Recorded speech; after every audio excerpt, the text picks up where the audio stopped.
Good evening, everyone, and welcome to COS at Home. I'm your host, Jonathan Viod. I'm so thankful you are here with us for another edition of the show. Tonight, we have an important call to action to share with you during our Action at Home segment. We will also hear from some incredible statesmen from American history about their support for an Article 5 convention. For tonight's interview segment, we will be joined by former United States Senator, two-time candidate for President of the United States, and Convention of States Senior Advisor, Senator Rick Santorum. Now it's time for an introduction to Convention of States, and tonight we get to hear from Joshua in Mississippi. Over to you, Joshua. But is that it literally doesn't matter what side you fall. You fall Democrat, you fall Republican. Everybody agrees that the government has too much power and that it needs to be back to the people. I mean, literally doesn't matter what side of the aisle you're on. So this is something that we truly can come together as a nation, that we all can agree on, that we need to take the power back from the government, back to the people. What the work of the Convention of States are doing is truly showing teenagers and young people what they can do to change America, to make it better for future generations and to make it better for the current generation. Sign the petition, maybe write your local legislators, tell them that this is something that you want to happen. Very insightful perspective there from Joshua. His point about how the Convention of States resolution is something that we can rally behind regardless of political persuasion is vitally important. If you believe that the government is too large and too powerful to make sound decisions on issues like healthcare, education, energy, the environment, then Article 5 is the way we can take that power away and return it to the state governments. The COS resolution in particular, which calls for an Article 5 convention to impose fiscal restraints on the federal government, reduce the size and scope of the federal government, and place term limits on members of Congress and federal officials, is the best method to comprehensively address the major issues with our federal government. In fact, did you know that all 50 states in the union have already filed the COS resolution? Furthermore, 33 states have passed the resolution out of committee, 28 states have passed it through one chamber of their legislature, and 20 states have passed the resolution entirely. We have made incredible progress with our movement, and we can take it all the way to convention with your help. But wait, there's more. Our organization's mission takes us beyond a convention as we seek to build an engaged army of self-governing grassroots activists, or the way I prefer to describe it, to reestablish a culture of self-governance. This means we are helping to build the culture that will sustain the successes at a convention and puts us on a path to once again become a nation worthy of the responsibilities that come with our constitutional freedoms. We have the solution big enough to solve the problems caused by the federal government, the solution that keeps the flame of freedom burning, and all we need is for you to join us to help advance our movement. Let's move now to 5 for 5.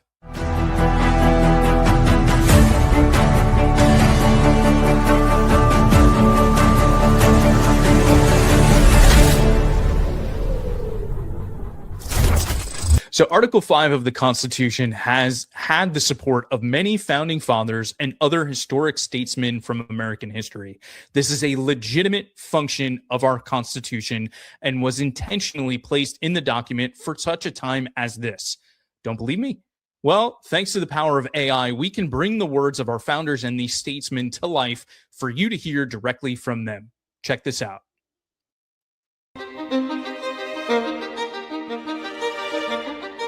If, in the opinion of the people, the distribution or modification of the constitutional powers be in any particular wrong, let it be corrected by an amendment in the way which the Constitution designates. The ultimate arbiter is the people of the Union, assembled by their deputies in convention, at the call of Congress, or of 2/3 of the states. The final resort within the purview of the Constitution lies in an amendment of the Constitution, according to a process applicable by the states. By the 5th article of the plan, we may safely rely on the disposition of the state legislatures to erect barriers against the encroachments of the national authority.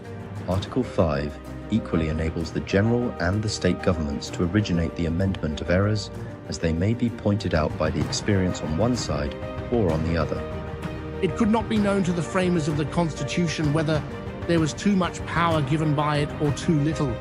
They therefore prescribed a mode by which Congress might procure more if, in the operation of the government, it was found necessary, and they prescribed for the states a mode of restraining the powers of the government if upon trial it should be found they had given too much.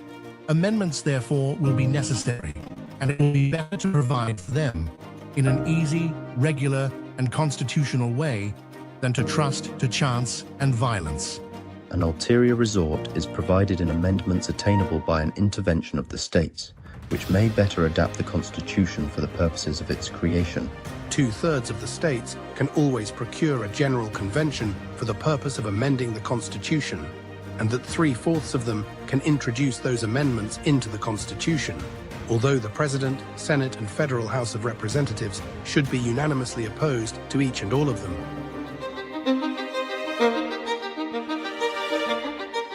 The convention mode of proposing amendments seems preferable in that it allows the amendments to originate with the people themselves. The founders provided a final and decisive means of reformation and restoration by the people themselves. Through their state legislatures and without regard to the federal government, the people can, through their own actions, adopt such amendments as will reverse any trends they see as fatal to true representative government. That the Congress is simply unwilling to give attention to many issues which it knows the people are concerned with, which issues involve restrictions upon the federal government's own power. I think the founders foresaw that, and they provided this method in order to enable a convention to remedy that. One remedy for that, the one specifically provided in the Constitution, is this amendment process which bypasses the Congress. I would like to see that amendment process used. The recent movement to call a convention has sown consternation in Washington, precisely because it is the one device that can effectively bypass the Washington bureaucracy. The Constitution provides for both methods, and the convention is a safety valve giving the people a chance to act if Congress refuses to.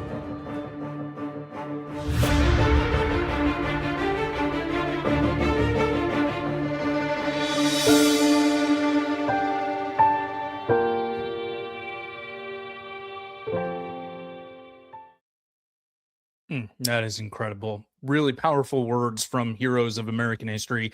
And it just further solidifies why we need to take action now. Use Article 5, restore a culture of self-governance, and preserve freedom and liberty for future generations.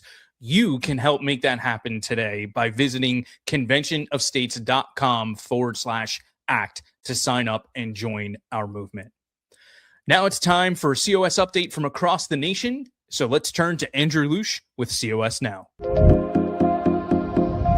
With the Save America Act stalled in Congress, Convention of States made the rare decision to flex some grassroots muscle and get in the fray. Here's Convention of States President Mark Meckler to break it all down. The president just asked everybody out there to call Congress if you want Congress to pass the portions of the Save America Act that require voter ID and proof of citizenship. I know you guys want that. You know I want it, and you know we've got to get it done to secure the midterms. So I'm asking you to take action right now. Like, I mean right now. To do it, to click on the link below or go to conventionofstates.com/save, write to your House member, write to your senator, and this is really important, make the phone call to your senator. We need to load their phones up. They need to know that we are deadly serious, that it's time to secure our elections. Tens of thousands of Americans answered the call practically overnight. COS champions like Mark Levin cranked up the volume on social media, and John Solomon of Just the News had this to say. People are pounding the phones. I've been hearing from members of Congress and saying, my inbox is getting filled up, my phones are getting filled up. House and Senate members, an army of American groups are out there today leveraging their memberships to the millions doing this. People like the Convention of States with Mark Meckler. That is always the most powerful form of politics. Grassroots politics, direct communication from your constituents. Convention of States also dropped powerful articles in the Wyoming Star and Eye on Cleveland.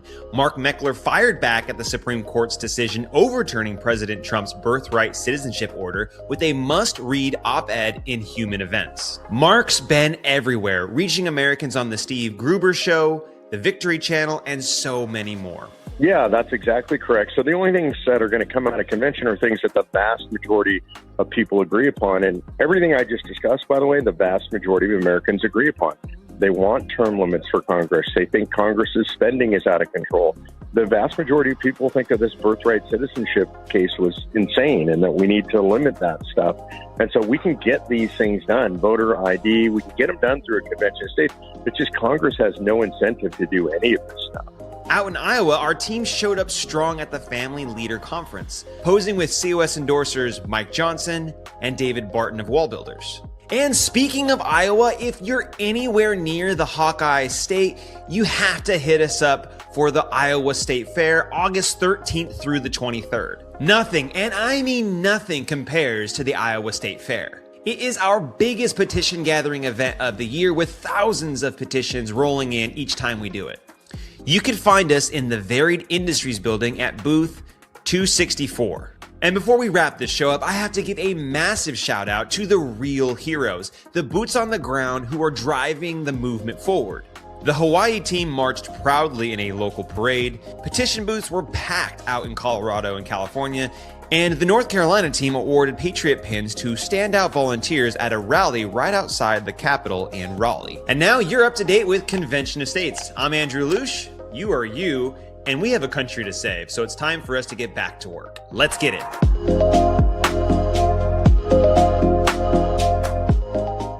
Much great stuff there, as always, from Andrew, and I thank you so much for putting that together with COS Now. Really, the Save America Act and that campaign that we are focused on right now has been the primary focus for us as an organization. You can help make that happen. You can go to conventionofstates.com/save. We'll talk a little bit more about that here coming up later on in the program. But I also want to give a shout out to our Iowa team, not only there being at the Family Leader event, taking some great pictures and some great shots with some of our endorsers, but also that Iowa State Fair that Andrew was talking about. It's a great opportunity for us to bring in more petition signers. And Iowa is a state where we have not been able to get across the finish line yet. So if you are in the area and you are planning to go to the Iowa State Fair, or you just want to be there for the first time, even if you're outside of the state, we would love to have you there helping us out at the booth. I know we've got a number of volunteers already signed up, but we could always use more hands on deck, particularly at that event. So please consider joining us at the Iowa State Fair. I think it was booth 264, I think is what Andrew said. Hopefully I didn't get that one wrong. But really hope that you can be there and help us with that. All right. And now we have the great pleasure of welcoming back to the program former United States Senator, two-time candidate for President of the United States, and Convention of States Senior Advisor, Senator Rick Santorum. Senator Santorum, how are you, sir? I'm doing great. I'm glad you said two-time presidential candidate instead of two-time presidential loser. That's a much more gracious way of introducing me. I appreciate that. I thought so. I think you said loser, which, could have set me back. We love you. We love you around here, and we wish you one, but we appreciate it, and I try to be as respectful as I can. It's a blessing to have you back with us, and honestly, I'm not sure we could have picked a better time to have you on the program with what's been leading the headlines over the last few weeks. Let's start, if you will, with what happened last week with Dr. Anthony Fauci. He appeared before the Senate Homeland Security and Governmental Affairs Committee and proceeded to invoke his right under the Fifth Amendment to the Constitution 111 times. As an aside, I'm not sure who was watching the hearing with a pitch counter, but shout out to that guy. Since the hearing, I've heard some people claim that Fauci improperly invoked the Fifth Amendment, while others have said that the preemptive pardon he received under the Biden administration did not apply to the questions being asked by the committee. There are also some that said this is just typical DC theater and nothing will come from this except some viral social media clips. Though, to be fair to the committee, a resolution to hold Fauci in contempt will be voted on later this week. So, Senator Santorum, as someone who has been a part of a committee hearing or two in the United States Senate before, I'm wondering if you can provide for our audience the insight or some insight as to what type of power the committee holds, as well as what you believe will happen next. Well, the committee has the power to subpoena, which they did, and that's why Fauci appeared. He did invoke the Fifth Amendment, but the questions that were asked about things that happened in the past in which he has immunity. So it's simply, if he tells the truth, no matter what he says, then he's home free.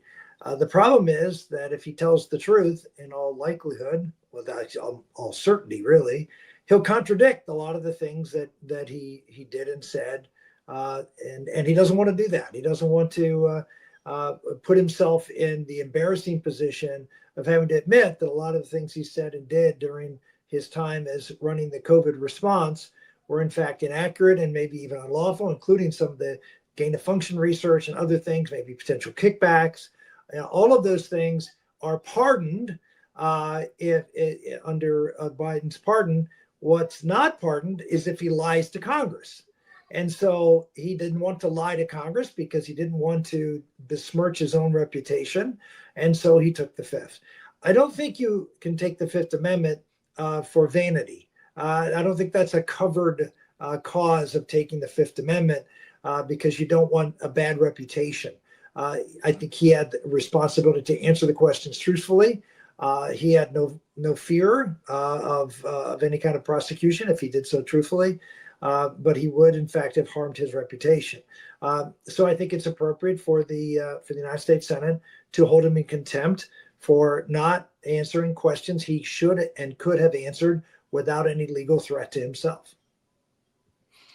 To me, what took place last week really highlighted two key points. I think the first is that it demonstrated why the Convention of States resolution stands apart from other Article 5 resolutions that simply call for term limits on Congress. Yes. Anthony Fauci was in government for over 40 years, serving under 7 presidential administrations.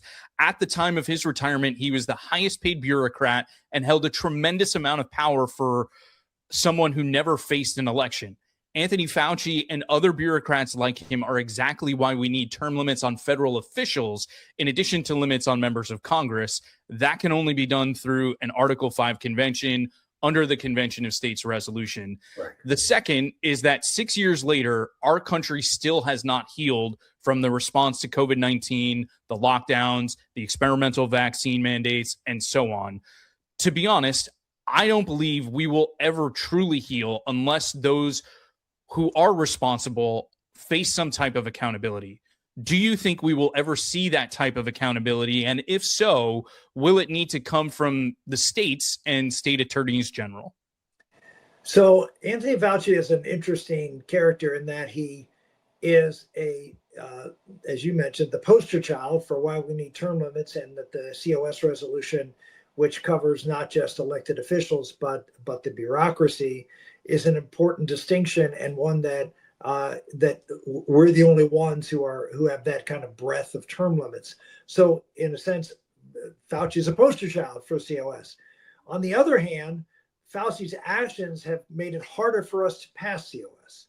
And the reason is because of all of the conspiracy theories out there that surround anything that goes on in government. As you know, in COS, we deal with those conspiracies. Oh, we don't know what's going to happen here. And, all these people behind, in government, you can't trust them.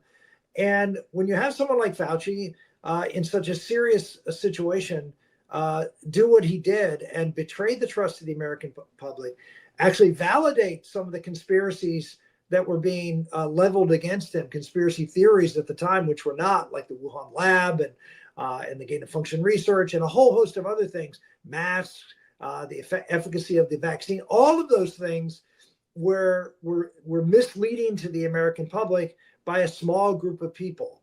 And there were many on the right, I was one of them, who were calling him out, saying this is wrong. Young people shouldn't have to get vaccines. We shouldn't be closing our business. Schools should never close.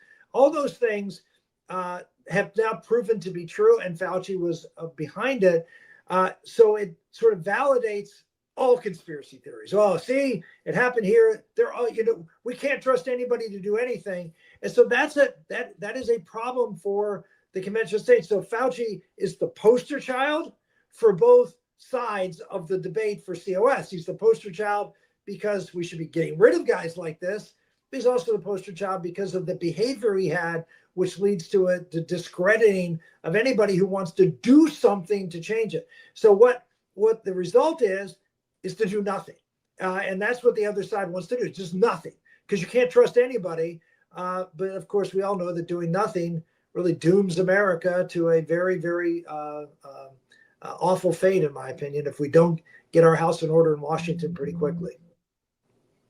I totally agree with that. And the conspiracy theories that have run amok have really kind of, gotten almost like gasoline poured on the fire really since COVID. And the only way I think that we can cut through any of that is if people are held accountable. And do you think we see that type of accountability with someone like Dr. Fauci? I think there's no doubt in my mind he'll have a contempt citation issued by the committee, and I think it'll be affirmed. At least I hope it'll be affirmed. And obviously, if you look at the past, Steve Bannon and Peter Navarro, two Trump administration officials, were held in contempt of Congress, and they were prosecuted, which I think clearly the Trump administration will prosecute Mr. Fauci, Dr. Fauci, and I have no doubt that he will be found in contempt of Congress because he does not have any basis to not answer those questions. Well, I certainly hope so. I hope you are absolutely right with that, sir, because I think that will be something that will really start to help heal our nation and at least combat some of the conspiracy theories that have really, like I said, taken gasoline on the fire. Yeah. So the next subject that is right in your wheelhouse as a former member of the prestigious United States Senate is the Save America Act and the push that we, Convention of States, are helping to lead to either add the entire bill or elements of the bill to budget reconciliation legislation. Now, the House of Representatives passed a budget bill that includes the Save America Act about 2 weeks ago, and yet it appears that that Senate leadership is claiming that they do not have the 50 votes to pass this legislation. From your perspective, what is preventing the Senate from passing this reconciliation package? Well, the Save America Act everybody's focuses on, as they should, that you have to have ID to vote. And everyone thinks Save America Act is ID to vote. But Save America Act is much more than that. It has many provisions, including the bill. I don't know if the bill passed the House, but the one that was proposed by the president and supported, had women in sports in it as an example. So it's not just voter ID. I think if it was just voter ID, it could pass. But if it's just voter ID, it can't be in reconciliation because it's not a budgetary matter. So you've got to put something in there. So it's a complex story, is what I'm saying. I'll give you an example. Also in Save America Act is no mail-in voting. Well, the two senators from Alaska have a problem with that because you have a population in Alaska that is remote and spread out, and if you don't have mail-in voting, I mean, there's no place for these people to come and vote. I mean, they live in villages or even out on their own, and so it's by November it's dark most of the time, and you don't travel very far, so it's just, and weather's horrible. So they're saying, look, we can't have a system where we don't have mail-in voting, and so it's a problem, and because Trump allows mail-in voting, but you have to have an excuse, because you're in the military or you're ill or so there's just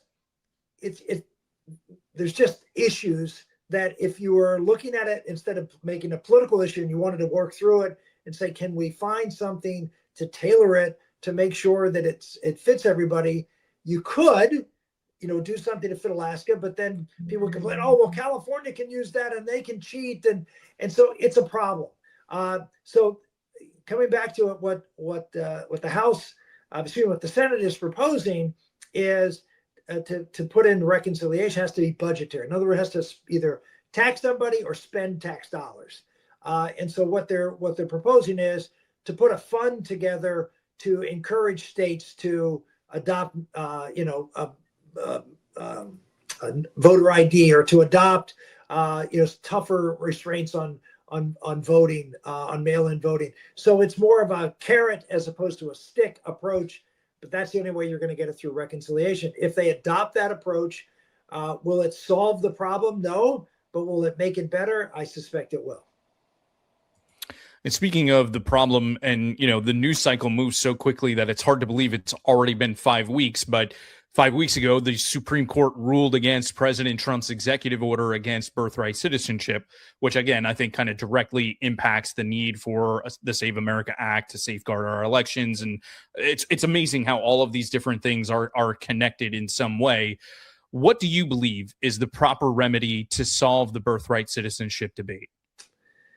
Well, I would have said the proper remedy would be legislation to define it. But the way Justice Roberts handled this decision raises some serious questions as to whether even a statute now, not that you could pass it, you'd never get it through the Senate, but that even if you could, if you had 60 votes in the Senate and the votes necessary in the House and a Republican president, Justice Roberts' opinion seems to suggest that birthright citizen is enshrined in the Constitution, not permitted by the Constitution. In other words, it's a permitted understanding, and so that it's not unconstitutional, but it is not defined as constitutional that everybody who's born here is. So they could have left it a little hazy and ruled against the administration by saying, no, we don't agree that birthright citizens are illegal, but we don't agree necessarily that they're by definition constitutionally included. And that's a decision for the Congress. And Congress has not decided. But that's not what Roberts did. And so as a result, I think the best we can hope for is the Congress at some point to pass some sort of law and have it brought up to the court, and maybe the justices of that court may look at it differently. So we're currently pre-recording this interview, but 45 days from today, August 3rd, early voting for the 2026 midterm election will begin in Idaho, Minnesota, South Dakota, and Virginia. There is still a lot that can happen to change the outcome of this election, but with where we stand today, how do you think the makeup of Congress will look in January of 2027? Well, what President Trump did in encouraging redistricting for this election cycle has definitely helped the situation for Republicans. In many states, not only have Republicans picked up seats where they're fairly heavily favored to win, but they've also solidified some seats that were a little bit more tenuous. And so that combination really closes the gap on how many seats are in play. And I've seen numbers, around 30 to 40 seats are now swing seats. That's 10%, or a little less than 10% of the number of seats in Congress are up for grabs between Republicans and Democrats. The good news is Republicans are ahead of Democrats. There's more safe Republican seats than there are safe Democrat seats. And there's a reason for that. We see this in the state legislatures too. It's because Democrats don't like to live with people who don't agree with them, particularly really hard left Democrats. So they live in neighborhoods where 90% of the people that are around in that neighborhood are Democrats. And so when you have, and particularly in cities, so when you're in New York or Philadelphia or Chicago, and you go to ward after ward after ward, all next to each other, that are 90+% registered Democrats or vote Democrat, well, you're gonna have a bunch of 90+% congressional seats, or 90+% House and Senate seats in the legislature, and so once you get out of those cities, well, the rest of the state's fairly Republican, and so there's a lot more states outside these cities than there are in, and so as a result, Republicans tend to do better in both congressional districts and in state legislative districts, because the concentrated Democratic seats that are a heavily Republican seat, probably the most heavily Republican seat in registration you'll find in a country is probably 70%, maybe 75 at max, where you'll have probably dozens of seats, of congressional seats that are 90+% Democrat. So when you have that situation, it skews favorable to Republicans and the rest of the map. So I don't know if you caught that a minute ago. You were talking about being a two-time loser, but producer G there put on your cryon that you were the winner of the 2012 Iowa caucuses there. So we love you, Senator Santorum. You're a winner in our book. Okay, that's true. And as far as winning and losing, I mean, I said there's 30 competitive seats. I mean, I wish I could tell you who's going to win, but whoever does win is not going to have a big majority. Is the bottom line. If the Democrats win, even if they sweep all 30, they'll have, a double-digit majority, but the likelihood of that is pretty low, even in a wave election. So, and I don't think this is going to be a wave election. I think the Democratic Party has continued its lurch to the left. And when I say continued its lurch to the left, it's not because I necessarily think the members are becoming more liberal, or more socialist. It's because they're now admitting that they're more socialist. I think they've always had these opinions, but they keep going further and further and letting people know what they actually believe. And so it's going to be an interesting thing to see whether that will counterbalance the drag that a midterm election for an incumbent Republican president generally has on the party in power, plus the fact that we're engaged in a conflict in Iran, which I suspect will not be over by the election. Those things will and energy prices being high, they tend to balance out. I would give an advantage to the Democrats, but don't underestimate the power of how radical the Democrats are and what that can mean at the election. Yeah, I have another question for you in a second on socialism in general, but I'm just curious, since you mention it and how the Democrats perhaps used to hide from it, even if it were maybe in their policy, they would still try to present themselves in a different way, and yet they're clearly not doing that anymore. Why do you think that is? Is it because they feel like they haven't really dealt with any major repercussions from kind of having it out there, and so they're emboldened to do it more? Well, the people, the base undergirding them, look, leaders, I served in Congress, served in the Senate, ran for president, as you mentioned. Most people who run for political office are not leaders. They're very adroit followers. And what do I mean by that? What most people in Congress and the Senate do is they get out in front of the pack and make sure they know where the pack is going next and make sure they get in front of it. So it looks like they're leading. And so what's happened to the Democratic Party through years and years of indoctrination in colleges and universities, and now, as we found out through COVID, primary and secondary school, the last few generations of Americans have been indoctrinated into America is an evil place. Capitalism is horrible. America is oppressive. We're a racist state where we care only about the rich and powerful, and it must be overturned. And that's why you see a majority of Democrats now, not majority of Democrats in Congress, but a majority of Democrats in the country support socialism. Why? Because they've been indoctrinated, again, primarily, in schools, but also by our cultural institutions and most emphatically our higher education institutions. And what's happened over the past 50 years with the Democratic Party? It went from the party of labor and blue collar people, the working man's party, to the party of the elite and the college educated. And so now the college educated who have been indoctrinated into this ideology now make up the bulk of the Democratic Party. And guess what? They're heading in that direction. And the reason I say the Democrats really haven't changed, they're incrementalists. They only go as far as the base on the left, wants to go. Remember, almost everybody in Congress for the past 50 years went to college, and we're college educated, and the Democrats in college, were sold on this radical idea, these socialism ideals. They didn't necessarily say them because they knew that's not where their base was. Blue collar people, they could say some of the economic stuff, but on transgenderism and gay marriage and all the other things that we're seeing that are cultural Marxism, the oppressed versus the oppressor, anti-Semitism, all of this stuff is taught in schools. All of the leaders of the Democratic Party for decades have believed it, but they dare not say it. But now enough of their base has been educated and their base is no longer blue collar people. It's those folks with college degrees. And by the way, college degrees that haven't been paid for. Why do you think the Democratic Party and Joe Biden wanted to forgive college debt so much? Because it's their voters.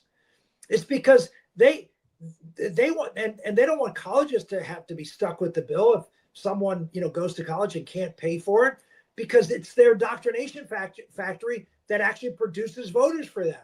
So I've been, 30 years ago, I suggested Republicans should start opposing student loans. And they said it was heresy. How could you'll never win an election. I said, the people we're giving those loans to aren't going to vote for us in the future anyway. So let's just be against it. But again, another instance of maybe being way too far ahead of my time. Well, along that train of thought, last month we had historian Bill Federer on the program to prepare us for celebrating America's 250th birthday.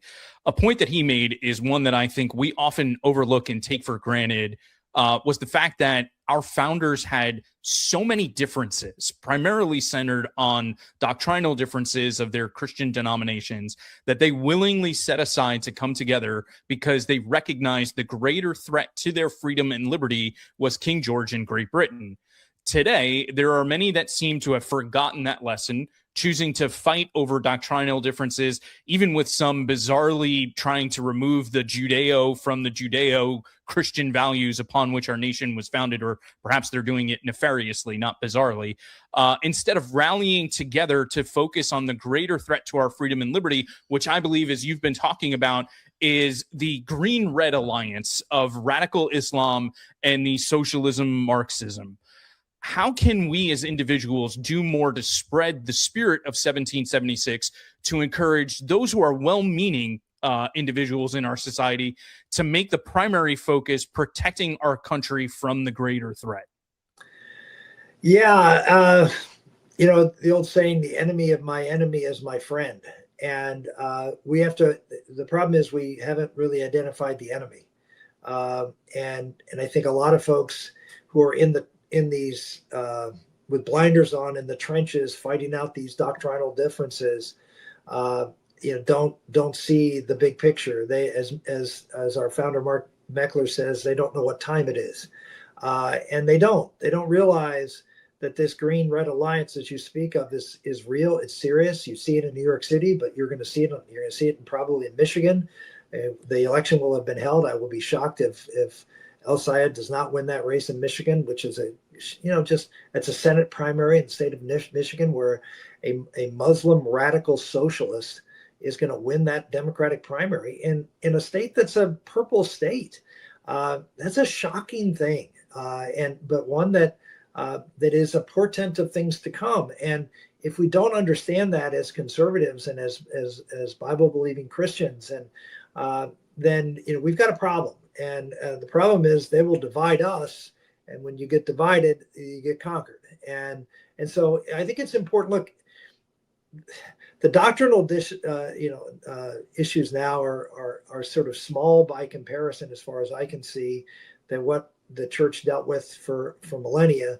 And by the way, there have been doctrinal since the Reformation. There have been all sorts of doctrinal differences between Protestant sects, and now there's hundreds, if not thousands, of different Protestant sects. So the idea that Christianity is not united is unfortunately true. It is. The reality is that Christianity is not united, but it's been that way, frankly, for a long time. The fact that we're trying to focus on that and make that the center of a discussion is sort of silly. We should be trying. Yes, we should be trying to unify, but the most pressing need right now is to fight the scourge that wants to destroy us completely. Absolutely. Absolutely. So the last question I have for you, sir, is, I mentioned this from the start, we're truly blessed not only to have you on this program, but to have you as our senior advisor for Convention of States. And part of the reason we're so blessed is because you are willing to travel anywhere in the country to talk with legislators and supporters about Article 5 and Convention of States. So what has been your primary focus lately in your role as COS senior advisor? Well, I mean, I go obviously to the state legislatures. That's where I spend most of my time. I go to the legislatures and try to work with them. And we came so close in so many states this year, passing one house and then falling just short on the other.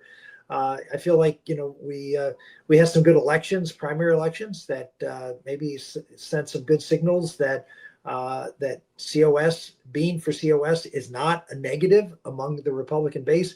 We lose a lot of votes in the Midwest and the Mountain West because Republicans are concerned about the base and how they feel about it. But I think that's why these primaries were so important.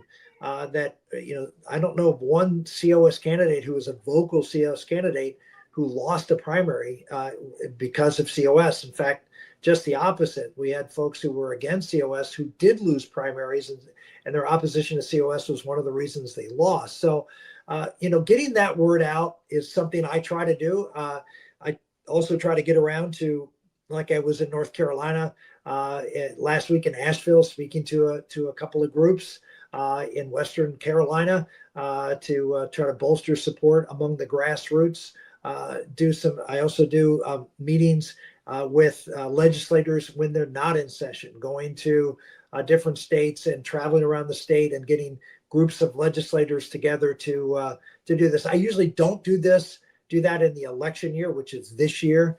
But last year, I probably went to 6, 8, 10 states and did a series of town halls across the states to try to build more support within the legislature.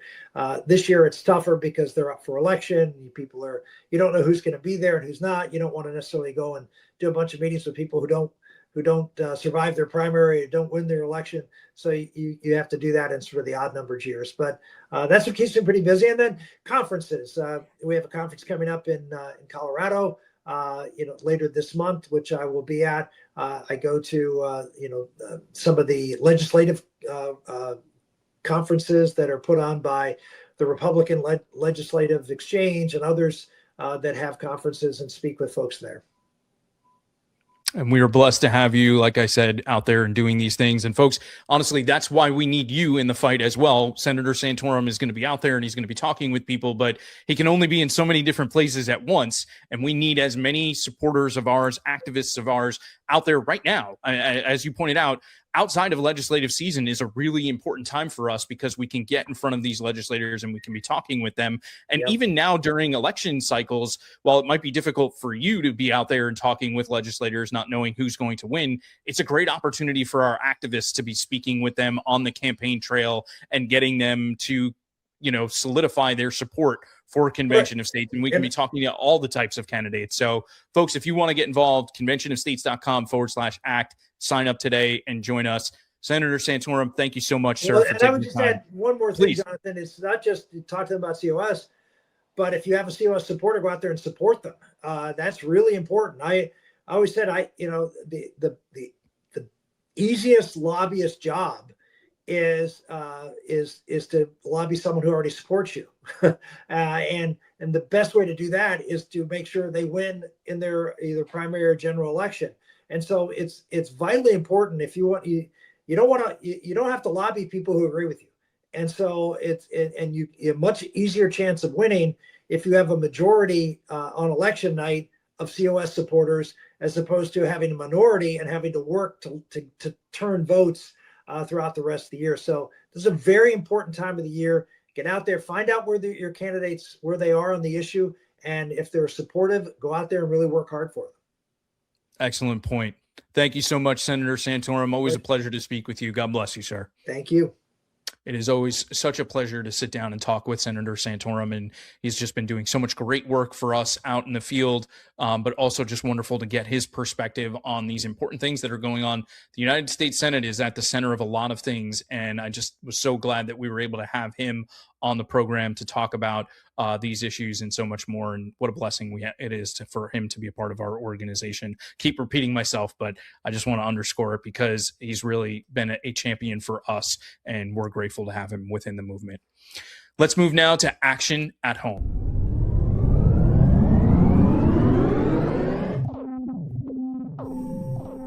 On this program, over the last several months, you've heard me ask many of our guests about the Save America Act to require proof of citizenship to register to vote, in federal elections and also require identification to cast a ballot in federal elections. So there are two different things. One, to register, you have to prove that you're a citizen of this country. And then to actually cast a ballot, you have to have that identification and present that, focused on federal elections. Now, this is legislation that was sponsored by COS endorser Congressman Chip Roy that successfully passed the House of Representatives back in 2024, then again in 2025. The United States Senate never took action on this bill, using the filibuster as an excuse and the 60-vote cloture threshold as an excuse to not advance the legislation. Well, Convention of States is now working to push the United States Senate to pass a budget reconciliation bill that includes the Save America Act, but we need your help to make this happen. Listen to this message from COS president and co-founder Mark Meckler. Hey guys, Mark Meckler here with a big update on the reconciliation process and the SAVE Act and all this stuff. We need to get the SAVE Act done. The House did it. They did their job thanks to you and the pressure that you put on them. Now we need to put the same pressure on the Senate. What's budget reconciliation? It allows something to go through the legislature without getting stuck in a Senate filibuster. It takes only a simple majority to pass something with a budget reconciliation. That means it has to have some kind of budgetary effect. And they've put in $10 billion, I believe it is, for things to incentivize the states to follow the SAVE Act, to require voter ID, to require proof of citizenship. That makes it a budget item. That's why reconciliation matters. Why is Convention of States involved in this? What does this have to do with Article 5? It has to do with self-governance. And remember, what we are about fundamentally at the bottom line is self-governance. The American people want folks to have to show voter ID. They want folks to have to show proof of citizenship to vote. These are common sense things. So of course, we're going to be in the fight anytime common sense and self-governance come into play. And of course, always, we're here to back it up, because whether they pass the SAVE Act or not, we are going to call a convention. We are going to impose voter ID constitutionally. We are going to impose the citizenship requirement constitutionally. So if they get it done, great, that's fantastic. If they don't get it done, we're going to get it done through convention. But you can help them get it done right now before we finalize it and make it permanent through convention by going to conventionofstates.com/save. That's conventionofstates.com/save. Tell the Senate, pass the SAVE Act through budget reconciliation. Yes, there you have it, ladies and gentlemen. We need you to contact your United States senators and urge them to pass this budget bill with the Save America Act. We need to secure our elections, and the time to do it is now. Please visit conventionofstates.com/save to send an email to your senators. After the email is sent, you will be redirected to another page where you can call their offices, right? If you aren't automatically redirected, you can visit conventionofstates.com/save America. And you'll notice in the screen that producer G was just sharing there for a second, on the left-hand side of the screen, we have a lot of information about the campaign that we're doing. If you scroll down there at the bottom, it has the link there, that second link to the campaign. So if you get stuck and you have not been able to make a phone call, you can go back to that page, which you can find at conventionofstates.com/save, which will take you to another link. That's conventionofstates.com/save America. Sorry, we're trying not to confuse you, but they're important things. That will bring you to the campaign where you can make the phone calls, and the phone calls are really, really important. Emails can be ignored or kind of put off into a bucket somewhere and just disregarded. The phone calls are worth, I think we've estimated it maybe worth 10 times or 40 times an email is a phone call. So you really want to make those phone calls to your United States senators.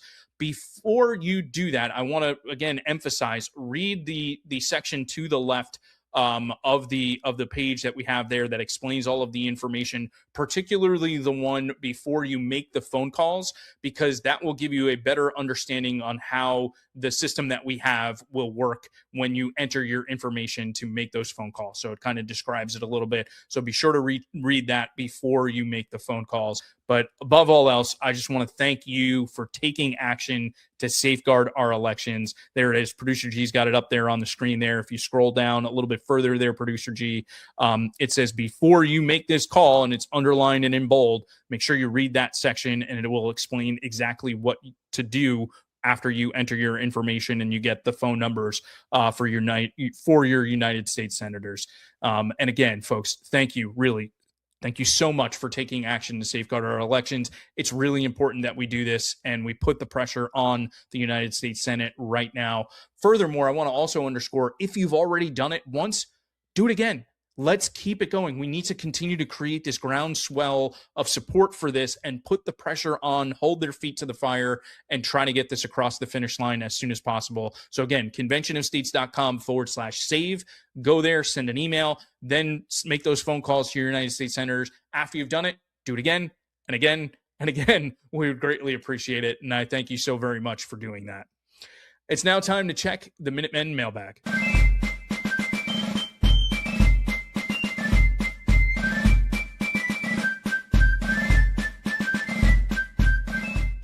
So this really is one of my favorite parts of the program because I love to be able to interact with you in our audience, and I love that we put these questions out there to get your responses and then read them on the program. And so for this month, we have SCOTUS blocked President Trump's executive order on birthright citizenship in a 6-3 ruling. The 14th Amendment was written for freed slaves after the Civil War. Is this originalism? Is it finally time for an Article 5 convention to overturn this ruling and clarify citizenship?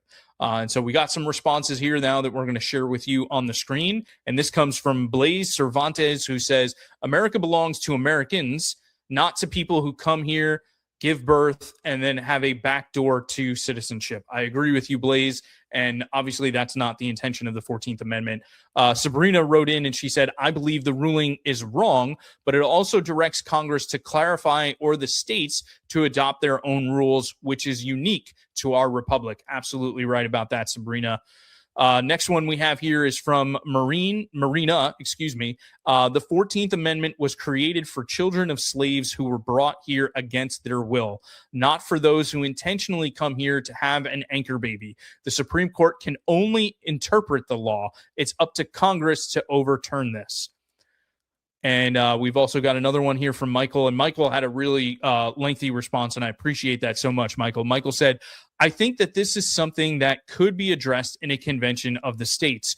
While waiting for COS to happen, or for a COS to happen, this abuse of the 14th Amendment could be addressed via congressional legislation. There is a precedent for this. In 1993, the late Senator Harry Reid introduced a bill that would have eliminated birthright citizenship for the children of illegal aliens and clarified which babies would be entitled to U.S. citizenship. Unfortunately, the Immigration Stabilization Act of 1993 never made it out of the Senate Judiciary Committee. By the way, Senator Joe Biden was the chairman of that Senate Judiciary Committee at the time, and the bill never got any markups, hearings, or votes after its introduction. It also would have cracked down on both legal and illegal immigration, as well as tightening asylum laws. So great insight there from Michael, and I love the history lesson. And, you know, going back to what Senator Santorum said, I do think that Congress should have stepped in and kind of address this from the start. He mentioned, though, with the way that the court made the ruling, Justice Roberts in particular, outlining how they ruled this and what they said that it was intended to be this way, I think is what Senator Santorum said. It makes it a lot harder for Congress now. Now, that's not to say they couldn't do it, but it will be a little bit more difficult for them to pass legislation, which will obviously be challenged. And it seems like this court would probably strike it down. To me, the clearest and the cleanest way to address this is to do it through an amendment, doing it through an amendment to the Constitution where we can define citizenship. And I think the only way we're going to actually do that, we're not going to get 2/3 of the House and 2/3 of the Senate to get this out from Congress. I mean, we can't even get 50 votes for the Save America Act, let alone 2/3 on something like this. The way it's going to get done is through the convention process, through an Article 5 convention, and convention of states can address this, right? Our resolution in particular, where Mark just recently put out that article that Andrew mentioned in COS Now, and he kind of gets into it a little bit further, but we talk about the jurisdiction of the federal government in our subject matter, that is the plank where we can address this and we can have that conversation, and we need to get it done. And the way that that happens is for you to join us, to help us get to 34 states, and let's get that convention called, and then we can have our commissioners at that convention address this problem, which really needs to be addressed. And I think that if we fix that problem, it will help with some of the other things. I still think we need to safeguard our elections. We need to have the Safe America Act. But if we're able to address the problem with immigration and the birthright citizenship and really securing our borders, that puts a little less pressure on having to pass bills like the Save America Act. And none of that gets done without having an Article 5 convention. So help us today by going again to conventionofstates.com/act, sign up, be a part of the movement. We would be extremely grateful if you did that. And I want to thank everyone, as always, for chiming in and giving us some information regarding the mailbag question, responding to that. We're so grateful for you. We'll have our next one up there. You can go to conventionofstates.com/mailbag to see the next one before the next program and submit your answers, and then you may be read on the program. So thank you to all of those who did respond to that. Well, ladies and gentlemen, that brings us to the end of our show for tonight. Just a reminder, well, I say tonight, but obviously if you look around, it's a lot brighter, right? We had to pre-record tonight's program. Forgive me for that. I do love to do these live so we can interact with you, but we did need to pre-record it. So thanks for joining us. And just a reminder, all of the COS at Home shows are typically aired live on the first Wednesday of every month. That's our goal. We try to do it live. And that's at 8 o'clock Eastern on the first Wednesday of every month. The next show will be on Wednesday, September 2nd at 8 p.m. Eastern. And my guest will be award-winning investigative journalist, author, and founder of Just the News, John Solomon. John has been a strong advocate for Convention of States for a number of years, and his reporting has been exceptional. It will be a fascinating conversation, and I hope you will join us. So, ladies and gentlemen, as always, this has been a ton of fun. I hope you've enjoyed the show and that it was helpful to you. Thanks again to Senator Rick Santorum for joining us. A big thanks to the legend producer G for all the hard work he puts into this show behind the scenes. But the greatest thanks of all goes to each and every one of you in our supporter base, in our activist base. We are just so grateful for your continued support of Convention of States and the Article 5 movement. It's important to remember that despite all of the problems that we currently face as a country, and there are a lot that we are facing, you and I, we the people, we're the solution. So we need to get involved and we need to take action. Thank you again for your support. God bless you. Have a great night.